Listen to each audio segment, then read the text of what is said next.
Chapter 6, I love you. You only have one problem that's important. Okay, so we're given sine theta is equal to negative rad 5 over 5. And we're also given that theta is between 180 and 270. And we're asked to solve for cosine and tangent. So if we know 180 and 270 on our unit circle, okay, so this is 0, 90, 180, 270, 360 again. So it means it's between here. So we only have to draw this portion here. Also, now I would extend just a little bit so we can show what our function looks like. So this is what our angle looks like. That's our angle in standard form. So now we know how these things will work now. So let's connect it up to the x-axis here. So we have a negative sine, or we have a negative cosine, we have a negative sine, we have a negative cosine and negative sine, because those are the directions they move, and then we have a positive tangent. Okay? So, which actually checks out, because we have a negative sign up here. So, if our sine, so sine theta is equal to negative rad 5 over 5. Okay? So, our sine of theta, everything here is negative rad 5 over 5. All right? Now, we know that sine, if we go like this, our bottom is our hypotenuse. So, our hypotenuse of this triangle is 5. So, we can then, from there, solve for the other one. So, if we know, can I draw this correctly?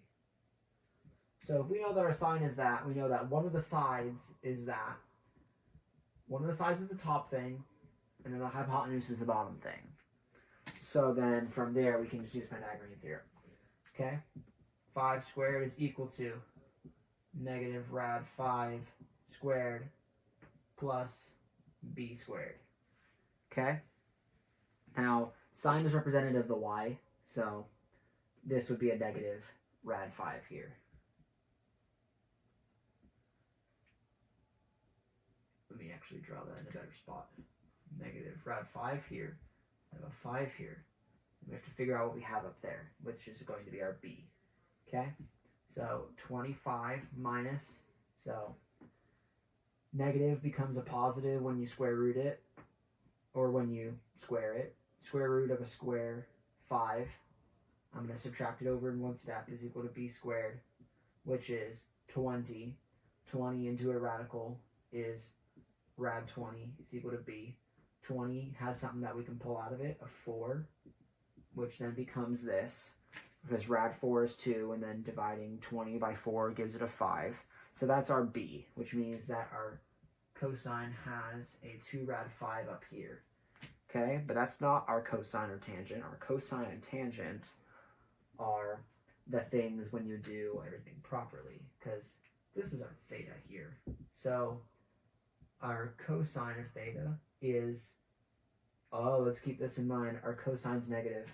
So this is also negative. Okay? I forget that so many times. And I'm telling you, if you forget it, you will not see any ounce of remorse from the teachers. Okay? So cosine is negative 2 rad 5 over 5. Tangent of theta is opposite over adjacent. Opposite. Negative rad 5 over adjacent. 2 rad 5. Tangent theta. Simplified these down, we get negative 1 over 2. So tangent theta is negative 1 over 2. Cosine theta is negative 2 rad 5 over 5. Actually, it's not that, because this is a negative, and this makes it a positive, okay? I just did it there. I literally told myself I wasn't going to do it. I told myself, you will miss problems on tests, and then I go and do it. And then I corrected myself. So, there we go. We also know that it's just cosine, sine, tangent. If you remember our acronym, all students take calculus here, move around. All are positive, sine is positive, tangent's positive, cosine's positive.